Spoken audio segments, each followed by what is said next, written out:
700만 원으로 수조의 자산을 이룬 기업이 됐다는 게 놀라운 게 아니라 정말 놀라운 것은 15년 전에 이런 세상이 펼쳐질 거라고 말했던 세상이 지금 내 눈앞에 그대로 펼쳐져 있다는 사실이 소름 끼칩니다. 저는 그 과정에서 굉장히 가슴이 아팠습니다. 같은 장소에서 같은 사람으로부터 같은 말을 들었는데 저한테는 망상장애를 가진 환자의 기괴한 이야기를 들렸던 거예요. 이 차이가 도대체 어디에서 온 거냐? 제가 읽고 있던 책에서 답을 구했습니다. 선택은 여러분에게 있습니다.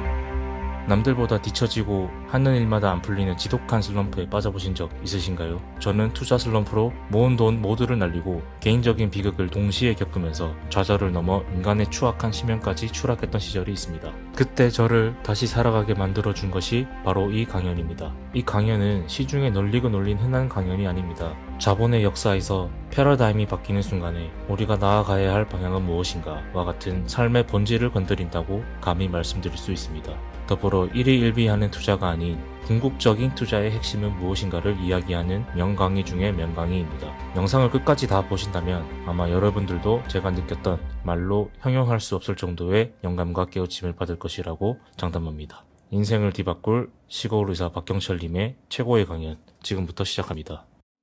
서울에 있는 모 경제연구소에 근무하는 친구한테 제가 전화가 왔습니다. 전화를 받으니까 다짜고짜 이렇게 말을 하는 거예요. 좋은 강연이 있는데 하나 들으러 오지 않겠느냐 이렇게 말해요. 그래서 제가 무슨 강연이냐 물어보니까 미래사회 트렌드에 대해서 프랑스 유학을 갔다 온 아주 똑똑한 친구가 이 강연을 하는데 이게 들어주면 굉장히 좋은 강연일 거라고 일생에 좋은 기회일 거라고 이렇게 말해요. 그래서 제가 그때 친구가 이렇게 말했습니다. 대전시민의 생명이 내 양어깨에 다 걸려있다 지금.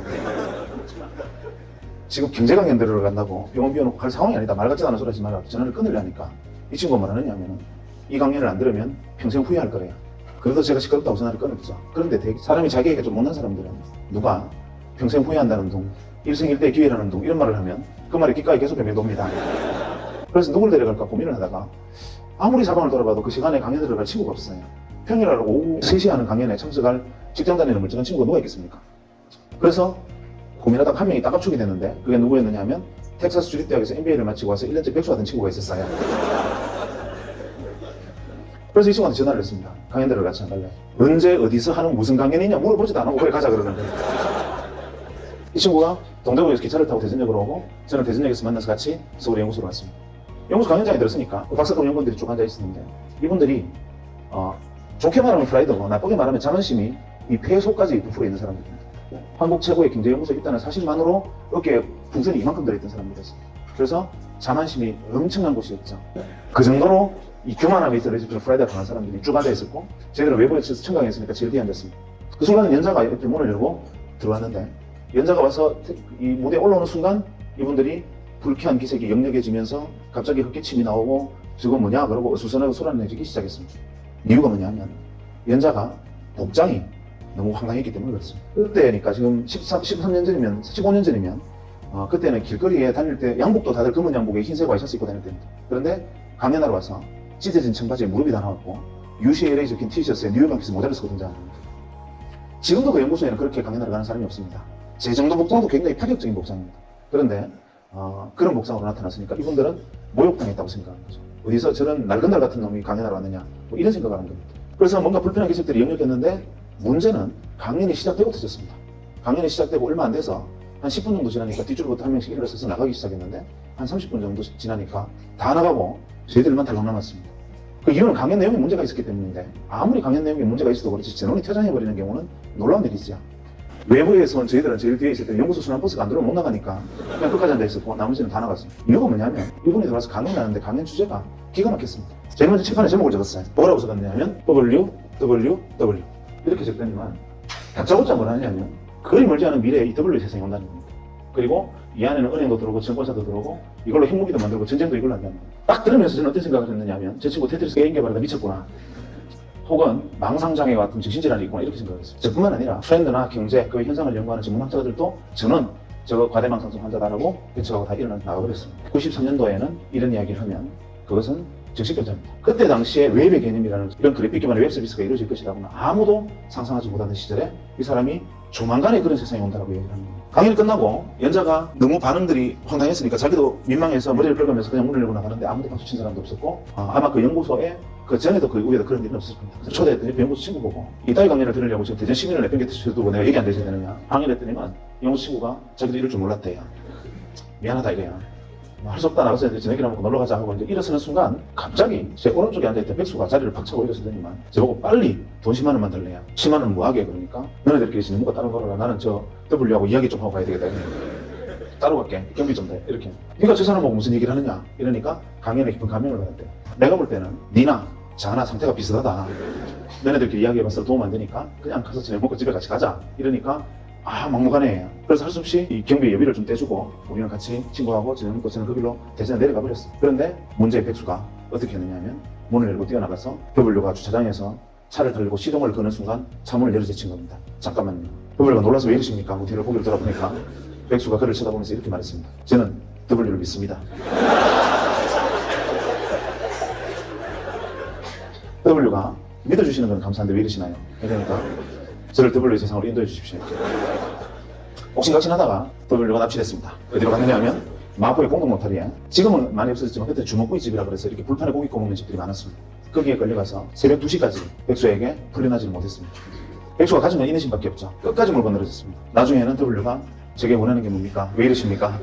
나 집에 가야 됩니다. 이러니까 백수가 제게 W의 세상으로 뛰어들 수 있는 실마리를 던져주면 놔주겠습니다. 이렇게 됩니다. 결국 못 이긴 W가 백수에게 이렇게 하는 것이 어떻게 되냐는 조언을 하고서야 풀려났다는 후문이 들어왔습니다. 그로부터 한 2, 3년이 지난 다음에 이 문제의 W가 작은 사무실을 하나 냈습니다. 자본금 700만 원으로 알고 있습니다. 그리고 그 회사의 자산 가치가 현재 2조 가까이 됩니다. 놀라운 일이죠. 쇼킹한 일입니다. 자본금 700만 원으로 출발을 해서 지금 수조의 자산을 이룬 기업이 됐다는 게 놀라운 게 아니라 정말 놀라운 것은 무엇이냐면 그때 지금으로부터 15년 전에 이런 세상이 펼쳐질 거라고 말했던 그 세상이 지금 내 눈앞에 그대로 펼쳐져 있다는 사실이 소름 끼칩니다. 아무도 믿지 않았던 옆에서 바로 뒤에 대고 이야기를 해줘도 미쳤다고 얘기했던 그 이야기들이 바로 지금 내 눈앞에 거짓말처럼 펼쳐져 있어요. 저는 그게 지금 또 그 사람의 이야기가 귀에 빙빙 돕니다. 소름이 끼칩니다. 그런데 그럴 수 있어요. 5천만 중에 한 명 정도는 지니어스한 인간이 있습니다. 특별한 인간이 있어요.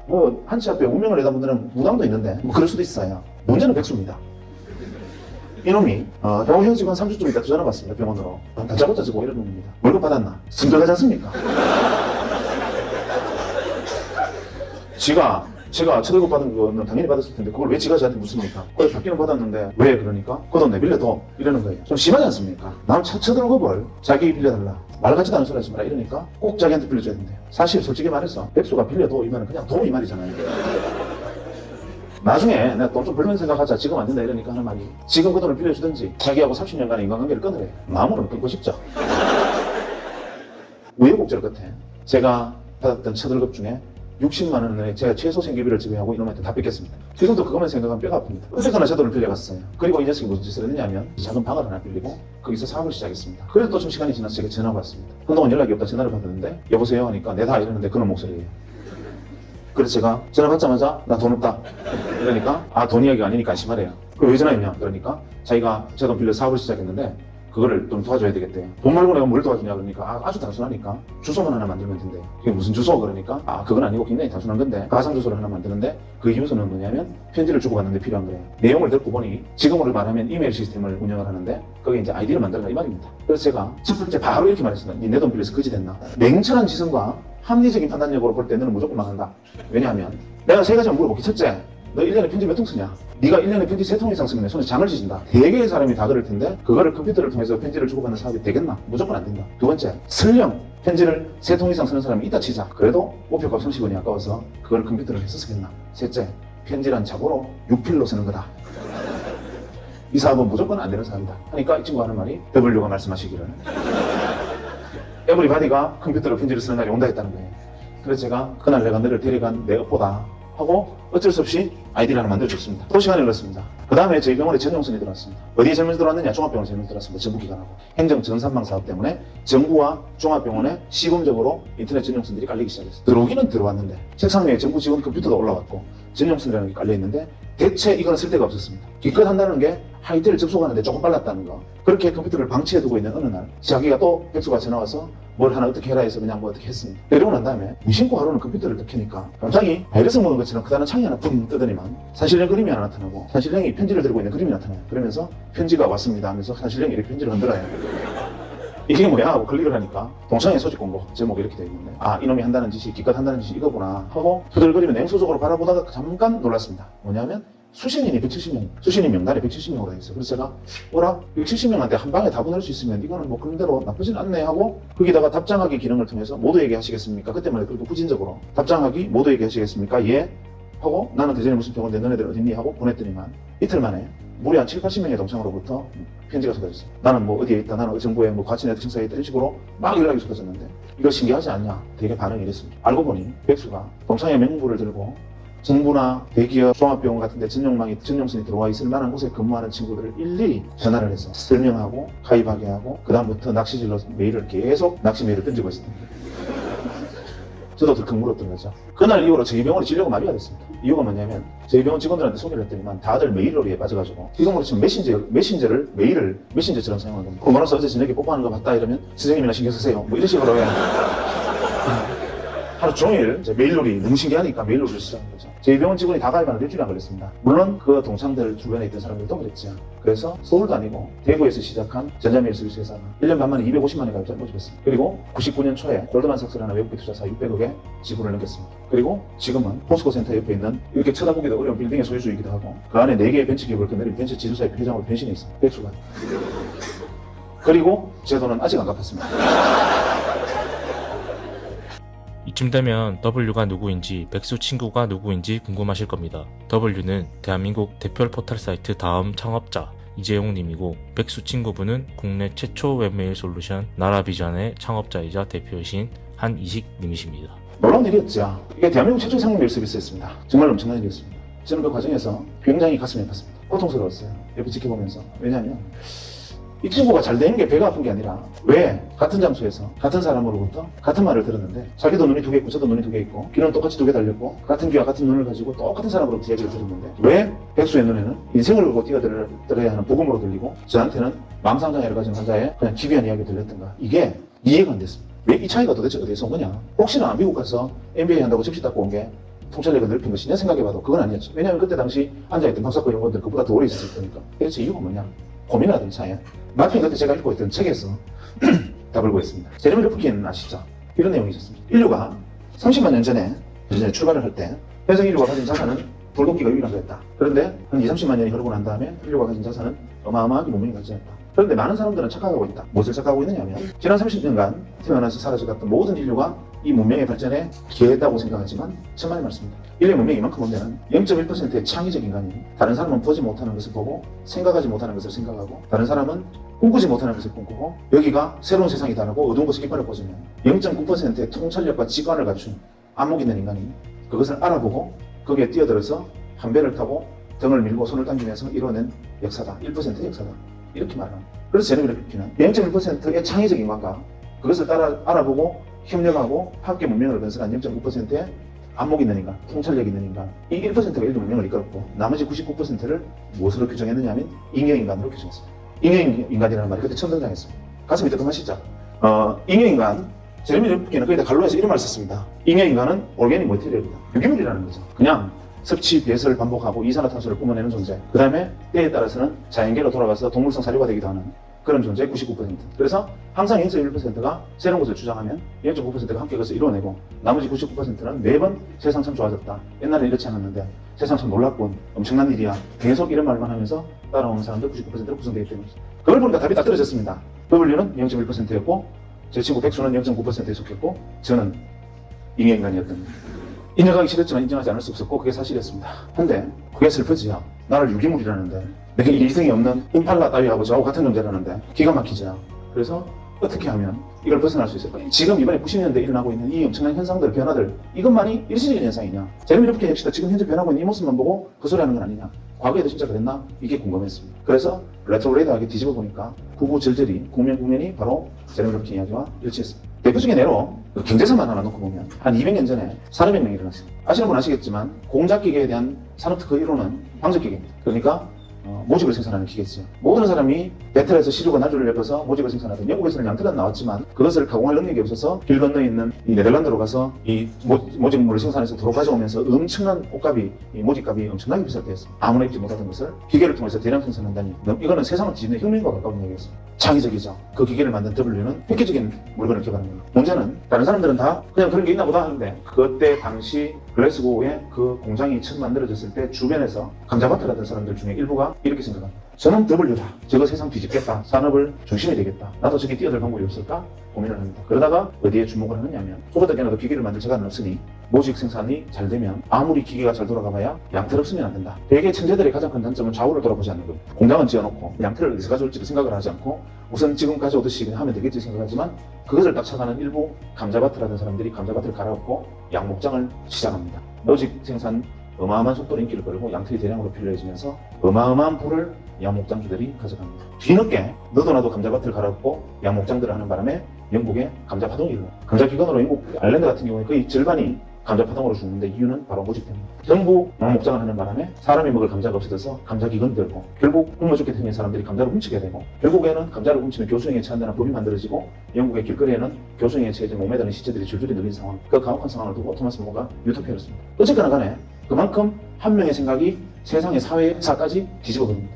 결국 양목장들이 어마어마한 부를 축적합니다. 그때부터 시간이 다시 조금 더 흐릅니다. 1903년에 헨리 포드가 자동차라는 걸 만듭니다. 변속기, 악셀레이터가 붙어있는 이 소위 말하는 클러치 장치까지 만들어진 자동차라는 것을 헨리 포드가 개발합니다. 미국에서 제작 발표합니다. 헨리 포드가 옆에 서서 이것이 자동차다 이렇게 얘기를 하니까 미국 언론들이 그 다음날 획기적인 물건이다라고 기사를 받은 게 아니라 헨리 포드를 조롱하는 기사들이 미국 신문을 도배를 합니다. 기사 내용은 이렇습니다. 헨리 포드는 쪼다가 자동차라는 물건을 하나 만들었는데 이거 아주 웃기는 물건이다. 왜냐하면 이거 한 대 만드는데 기차보다 돈이 더 들었단다. 기차 한 대보다 더 비싼 생산 단가로 자동차라는 것을 만들었는데 그것을 실제로 보니 기차는 100명이나 타는 데 비해서 자동차는 고작 4명밖에 못 하더라. 이딴 걸 만들어 놓고 신기술이라더니 헨리 포드가 얼마나 쪼다냐 이런 기사를 만들고 심지어는 워싱턴 포스트의 경우에는 헨리 포드가 자동차를 거꾸로 들고 벌 쓰는 그림까지 그립니다. 만평으로.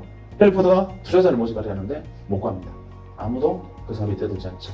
좌절하고 절망합니다. 그리고 기망록에 이렇게 씁니다. 세상의 모든 사람들이 나를 바보라고 비웃는데 나는 나를 조롱하는 사람들이 바보라고 나는 확신한다. 이유는 뭐냐면 그 사람들은 너가 자동차 한 대를 만들 때 들은 비용을 두고 비싸다고 말하지만 대량 생산하면 가격은 떨어진다. 두 번째, 기차는 100명이 탈 수 있을지는 모르나 기차는 단점은 정해진 시간에 정해진 길밖에 가지 못한다. 하지만 내가 만든 자동차는 원하는 시간에 원하는 곳에 마음대로 갈 수 있고 기차가 다니지 않는 모든 도시를 연결해서 세상을 물려주며 뒤집을 거다 라고 헨리 포드는 피눈물을 흘리면서 비망록에 세상과 저항하는 글을 씁니다. 근데 그리고 나도 자동차 산업에 뛰어들어야 된다. 저거 획기적이다. 헨리 포드 말이 맞다. 이렇게 생각을 하는데 문제는 이게 안 되니까 뛰어들 방법이 없습니다. 다행히 돈은 있었습니다. 집안에 스비에서 지분이 있었고 우리식으로 치면 H그룹의 그 주먹질 잘하는 회장님 아들 정도 되는 그런 정도의 위상이었다고 보면 됩니다. 그런데 어쨌거나 간에 본인은 낡은 다리에 가까웠는데 이 낡은 다리 갑자기 전기가 스치면서 무릎을 칩니다. 이거 획기적이다. 뛰어들어야 된다. 이렇게 생각하는데 어떤 방법으로 뛰어들 것이냐 고민을 하다가 어디에 주목하느냐 하면 양목장주처럼 자동차가 물러가나 여기에 주목을 합니다. 헨리 포드 자동차가 불과 10대도 생산되기 전에 8개의 주유소를 만듭니다. 그로부터 3년의 세월이 4년의 세월이 흐른 후에 1907년에 드디어 대량 생산 모델 포드 T카라는 게 세상에 선보입니다. 그게 여러분들이 알고 있는 매뉴팩처 시스템의 표시입니다. 그래서 대량 생산에서 가격이 낮춰진 근대적 개념의 자동차들이 쏟아져 나오고 그로부터 20년간 전 세계가 자동차 산업으로 뒤집힙니다. 문제는 차를 사서 몰고 나오면 기름을 넣을 데가 없습니다. 그 사람이 선점한 주유소, 새로 만들어진 도로마다 이미 선점 효과 때문에 계속 이 사람이 주유소를 늘려가고 정유공장 지분을 넓혀갑니다. 1940년대 중반까지 미국 전체 주유정유 시장의 94%를 독과점해버립니다. 미국 사람들이 못 살겠다. 한 사람이 저걸 독점하고 있으니까 우리 도저히 견딜 수 없다. 그래서 미국 사람들이 견디다 못해서 의회에 청원을 하고 미 의회가 이 한 사람을 겨냥한 법을 만듭니다. 독과점 풀어라. 그것이 여러분이 알고 있는 공정거래법입니다. 놀라운 일이었죠. 이 사람은 전 세계의 부를 전무후무한 부를 긁어모읍니다. 록펠러입니다. 그리고 오늘날까지도 그 시대의 주인이 됐던 록펠러의 영향은 아직까지 미칩니다. 또 10년 정도 세월이 흘러 세계대전이 벌어집니다. 1, 2차 세계대전이 벌어지는데 통신이 문제입니다. 우리가 교신을 하면 적군이 교신을 듣고 우리가 대장님 폭격할까요? 그러면 적군이 듣고 있다. 쟤들 폭격한다. 숨어라 이런단 말이에요. 그때 그것을 보고 이거 지극히 단순한 건데 하고 인터폰 회사를 하던 친구가 전화선 끊고 어차피 음성을 코딩하고 디코딩해서 넘기는 게 다인데 이거를 주파수를 넘기면 무전기라는 것을 만들겠다 해서 무전기를 만들고 대량으로 전장에 납품을 합니다. 그야말로 대박이 터집니다. 단순한 발상의 전환으로. 그리고 오늘날의 모토로라가 그거로 시작됩니다. 또 10년이 흘러서 트랜지스터라는 걸 개발합니다. 사람들이 만들었나 보다 이러고 있을 때 이 트랜지스터를 이용하면 진공관을 대체하는 전자산업이 발달할 수 있겠다고 믿고 거기에 뛰어드는 그 당시 중소기업들, 그 당시 전자회사들 중에 선점에서 뛰어든 수많은 0.9% 기업들이 있었습니다. 이때 그것을 보고 이것이 이 강당만한 애니악 대신에 개인의 책상 위에 올려놓을 수 있는 컴퓨터를 이걸로 만들 수 있겠다고 생각하고 창고에서 조립해서 퍼스널 컴퓨터를 만드는 사람이 생기고 그것으로 다시 80년대가 컴퓨터의 시대로 또 한 시대를 업그레이드하고 새로운 문명이 발달하고 시대의 주인들이 무수히 등장합니다. 그리고 90년대 제가 만났던 바로 그 시대가 돌아왔습니다. 그러고 보니 몇십 년마다 계속 기회를 주어지고 기회를 만들어내는 0.1%와 창의적 인간과 그것을 알아보고 잽싸게 뛰어드는 통찰력 있고 직관이 있고 안목 있는 인간, 나머지 99%들이 계속 세상 살만해 세상 살만해라고 외치는 99%들이 끊임없이 반복되었던 것이라는 것을 뒤늦게 깨달았고, 저도 그때 뒤늦었기는 했지만 0.9%가 되고 싶었는데 도저히 제 눈에는 뭐가 떠버렸는지 보이질 않았습니다. 그러던 차에 문재 원장님이 저를 불렀습니다. 원장실에 들어갔더니만 박선생, 그동안 우리 병원이 초기 개원해서 어려운 시절에 고생했는데 선물 하나 줄게 이러십니다. 뭡니까 하니까 서랍을 쓱 여시더니만 시커먼 물건 하나 그 책상 위에 탁 올리시더니만 이건 자네 해라 이러는 거예요. 핸드폰이었습니다. 그때 핸드폰은 어떤 물건이었냐면 핸드폰을 들고 로데오 거리를 지나가면 페라리 오픈카를 타고 지나가는 것과 똑같은 시선을 받았습니다. 그 핸드폰을 들고 그때 가입비가 한 250만 원, 기계값도 그에 준하는 만큼 비쌀 때였고 그걸 현재 돈으로 환산하면 거의 그랜드 한 대 값입니다. 그것은 아무나 들고 다니는 물건이 아니었습니다. 그것은 뭐 재벌그룹 회장 정도나 들고 다니는데 저는 그때만 해도 원장님이 그걸 저한테 주시는 순간 내가 이 병원에 뼈를 묻겠다고 생각했습니다. 그걸 들고 대전역에서 기차를 타면 난리가 납니다. 제가 3시 기차를 타면 간호사들 보고 3시 5분에 전화를 하라 그럽니다. 기차가 덜컹덜컹 출발할 때쯤 되면은 3시 10분만 되면 옵션을 통과하면 전화가 안 됩니다. 딱 3시 5분에 전화해야만 통화가 됩니다. 대전권에서만. 그래서 기차를 타서 자리에 앉아서 기차가 덜컹덜 하는 순간 전화벨이 울립니다. 가방을 열고 전화를 꺼내서 뚜껑을 열고 여보세요 하는 자리에서 일어서는 순간 쓰러집니다. 그냥 영화 찍습니다. 그러면 그 안에 있는 모든 승객의 시선이 저한테 꽂히면서 어떻게 저런 분이 기차를 다 타셨을까? 소박도 하시지 뭐 이런 눈빛으로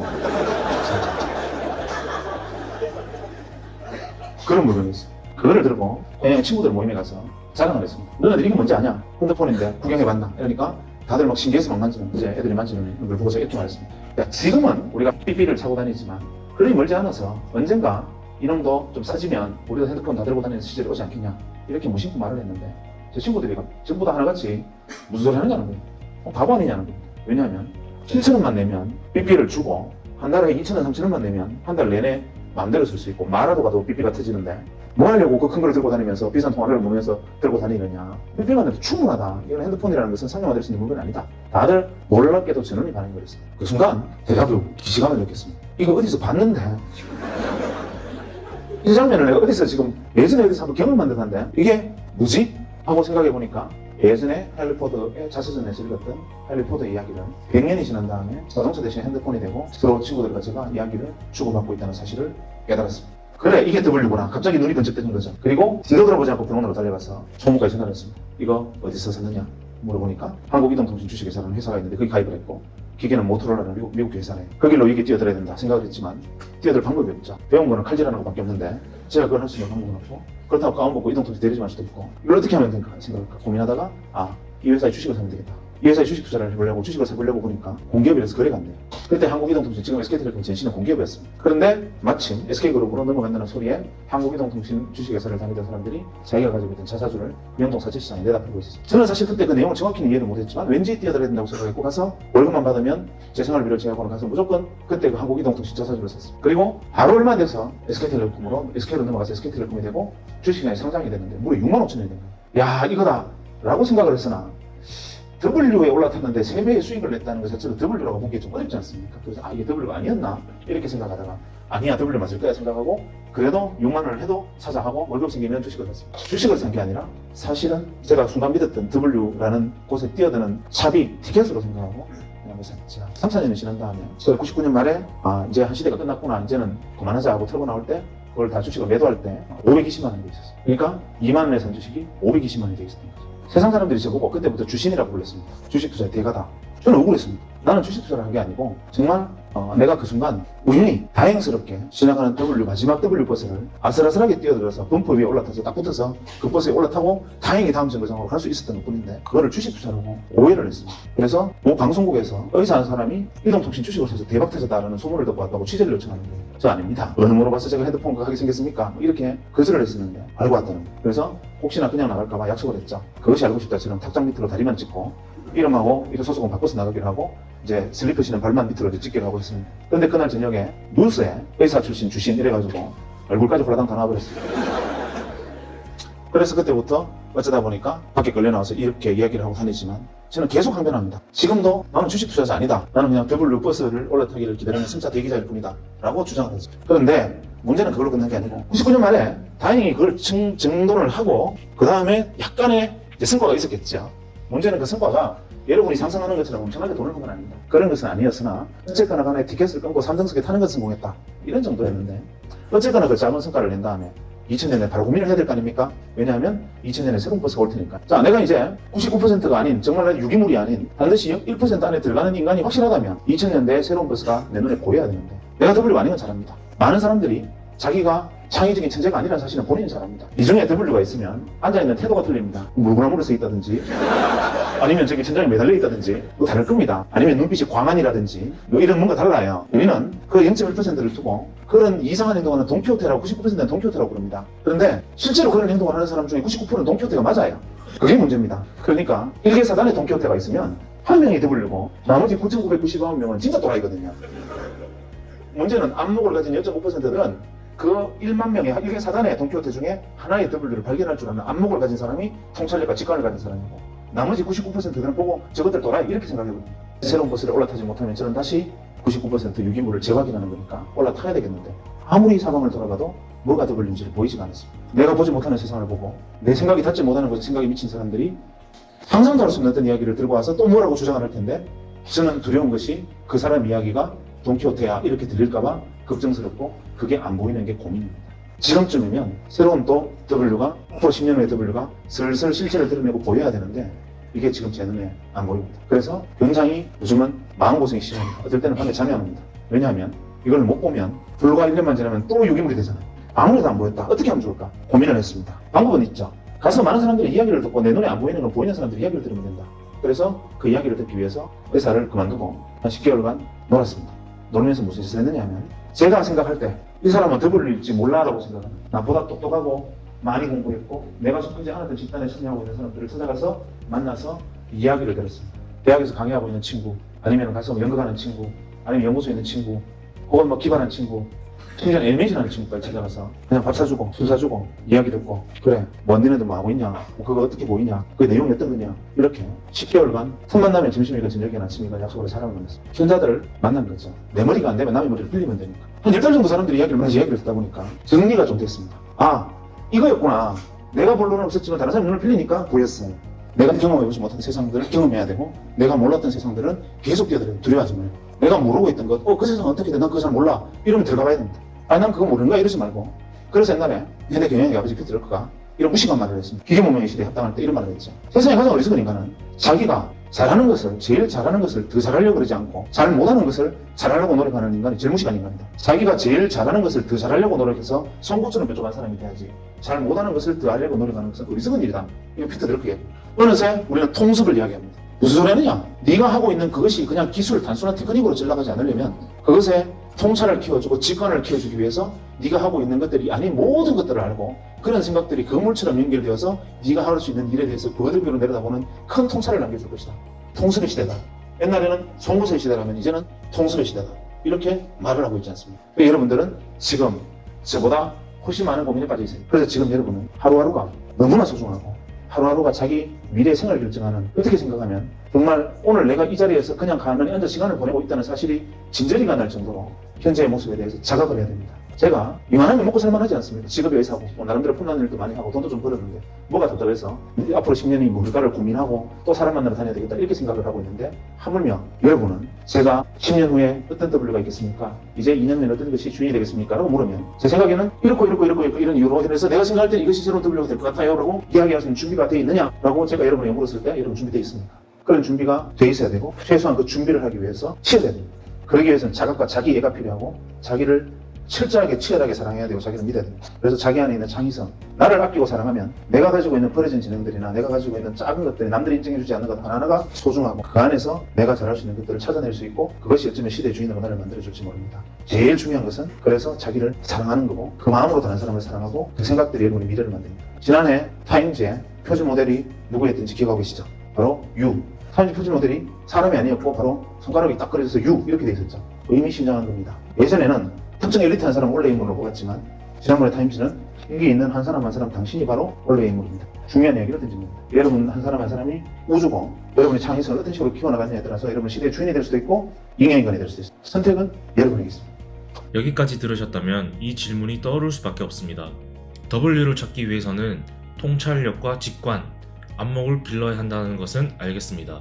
그런데 지금처럼 수많은 정보의 바닷속에서 통찰력과 직관은 어떻게 하면 기를 수 있을까요? 굉장히 어떻게 답하려면 굉장히 큰 질문이 어떻게 보면 쉽게 얘기하면 되는데, 지금과 같이 검증되지 않은 정보들, 무수한 정보의 바다 속에서 홍수처럼 보조끓이다 빠져 죽는 것이 아닌가라는 것도 하나의 단계이고, 그것도 하나의 진화의 과정일 거라고 생각을 합니다. 문제는 그 안에서 수많은 정보, 꼭 인터넷을 떠나서라도 한 개의 학문이나 한 개의 주제에 대해서도 엄청난 정보량들이 있습니다. 그 중에서 나는 어떤 것에 그것을 취하고 어떤 것을 버려야 할지 선택하기 어려운데, 그것을 선택하는 것이 바로 안목이고 직관입니다. 그러기 위해서 필요한 것은 다른 사람보다 좀 더 뛰어난 직관력을 가지는 것이고, 다른 사람이 보지 못하는 것을 보는 건데, 저는 이렇게 생각합니다. 여러분들에게 항상 공부하고 싶은 것이 무엇이냐면, 당신이 무엇을 전공했든 간에 무엇을 하는 사람이든 간에 만약에 당신이 직관이나 통찰에 관심이 있다면 제일 먼저 당신이 접해야 되는 것은 예술이다. 왜 그러냐면, 국립현대미술관에 가보면요, 그 3층에 가면 재밌는 그림이 있습니다. 사랑이라는 주제로 이 큰 캔버스에 대충 그림을 그려놓고 칼로 쭉 찢어놓은 그림이 있습니다. 거꾸로. 이걸 보고 사랑이라고 지냈어요. 지나가는 사람들이 지나가다가 사랑 좋아하네 그러고 지나갑니다. 언제 한번 제가 직접 목격한 일인데, 그 작품 앞에 서서 어떤 사람이 한 30분을 서 있더니만 눈물을 뚜루루 흘렸어요. 이유가 뭐냐면 이런 겁니다. 여기 앉아있는 우리 인형 인간들 보고 사랑을 그림으로 표현해봐 하면 뻔합니다. 하트, 한 살 지나가자. 한 발 더 나가면 뽀뽀하는 그림. 아니면 뭐 클림트의 키스 같은 거 이렇게 조금 이렇게 뭐 벤치마킹해서 그리는, 그 이상은 상상 불가합니다. 상상되십니까? 안 되잖아요. 화가가 가슴속에 타오르는 예술혼을 사랑으로 표현하고 싶어서 그림을 그렸습니다. 이것으로는 이 뜨거운 감정을 다 드러내지 못했어요. 답답합니다. 붓을 들고 이게 아니야, 사랑은 이런 거야 라고 막 끝질을 합니다.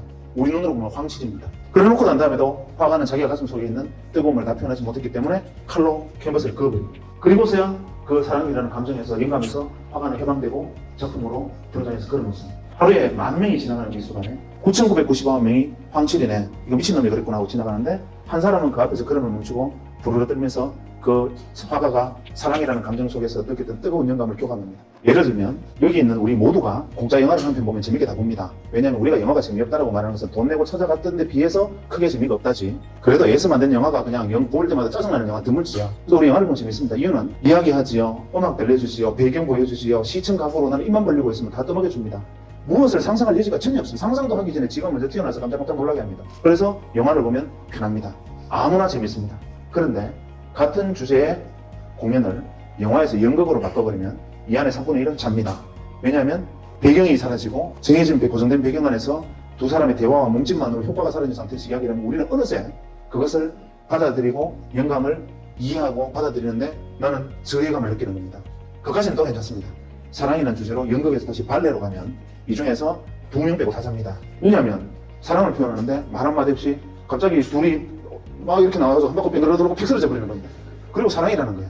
이해가 안 되죠.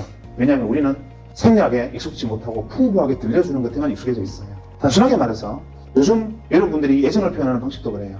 이벤트 한다고 사장을 고백하면서 식당 레스토랑 하나 빌려가지고 애들 벌룬 막 올라와가지고 사랑해 글씨 막 올라오잖아요. 그 이벤트의 크기만큼 사실 당신을 사랑하지 않는다는 말입니다.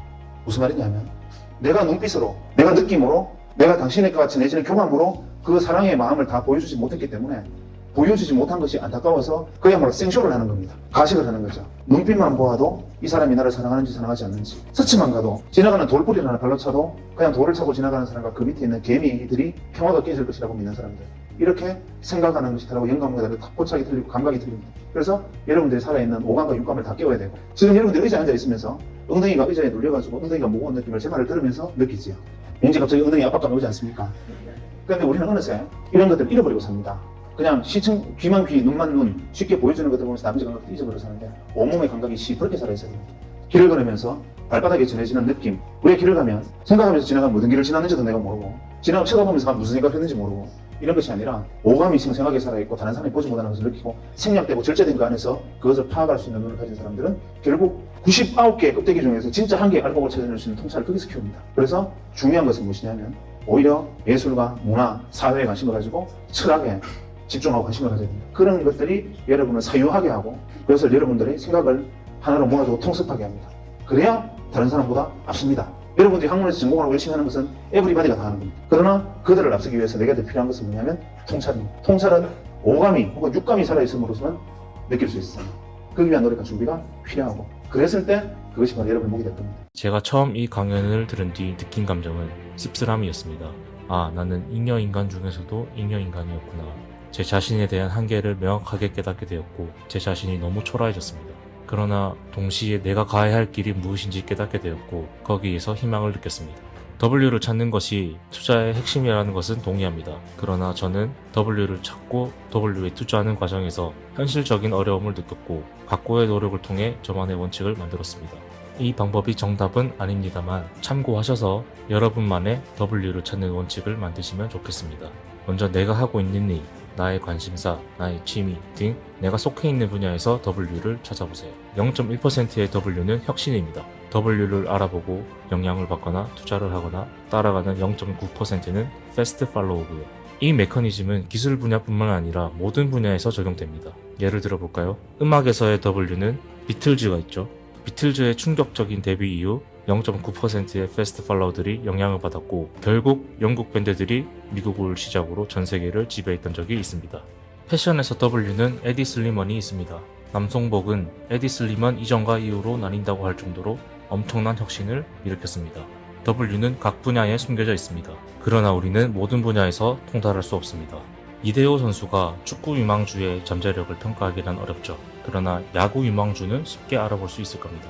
이처럼 나의 일, 나의 취미, 나의 관심 분야 등 내가 속해 있는 영역에서 W를 찾는 것이 더욱 확률이 높습니다. 혁신적인 W를 찾았다고 합시다. 그런데 이 기업의 주가는 언제 오를지 아무도 알 수 없습니다. 즉 W에 대한 투자는 장기 투자가 될 가능성이 높습니다. 한 스토리를 통해서 장기 투자의 어려움을 말씀드릴게요. 미래의 W를 전기차라고 생각한 명수 씨가 월급의 일부를 2차 전지 관련주에 투자를 하려고 합니다. 1년, 2년, 3년 아무리 기다려도 주가는 오르지 않습니다. 결국 명수 씨는 결혼, 내 집 마련, 출산 등 목돈이 들어갈 일이 많아지자 손해를 감수하고 매도하였습니다. 10년 후 그 종목의 주가는 미친 듯이 오릅니다. 명수 씨의 속은 타들어갑니다. 이런 스토리 많이 보셨죠? 장기 투자는 시간과의 싸움입니다. 장기 투자의 결실을 보기까지 내 고정 월급의 일부가 묵히게 되고 수익률도 마이너스가 되는 것이죠. 에코프로를 한번 볼까요? 에코프로의 차트를 보세요. 에코프로는 2007년에 상장되었고 2017년이 되어서야 본격적으로 주가가 오르기 시작합니다. 대부분은 이 10년의 기간을 견딜 수 없습니다. 그러나 해결 방법은 있습니다. 내 월급이 아닌 다른 곳에서 추가 수입을 만들고 그 돈으로 W에 투자하면 됩니다. 그렇게 되면 내 월급에는 아무런 마이너스 없이 꾸준한 장기 투자가 가능하게 되죠. 온라인 부업, 아르바이트 모두 괜찮습니다. 추가적인 캐시플로우를 만드세요. 저는 파동에너지 이론에 기반한 차트 투자로 캐시플로우를 만들고 있습니다. 비록 소액 투자이긴 하지만 정확한 타점에서 안전하게 매매를 할 수 있으니 모이면 꽤 큰 투자금이 되더라고요. 그 돈으로 제가 발견한 W에 모두 투자하고 있습니다. 제 방법은 여기까지입니다. 무엇이 됐던 자신만의 기준을 만들어야 됩니다. 좋은 책, 뛰어난 사람, 예술과 철학을 공부하여 내 모든 감각을 날카롭게 만들어 W를 찾으세요. 그리고 현실적으로 W에 투자하는 시드머니까지 해결하는 것이 평범한 우리가 W에 탑승할 수 있는 방법이 아닐까 싶습니다. 파동에너지 이론에 대한 정보는 영상 더보기란에 남겨놓겠습니다. 감사합니다.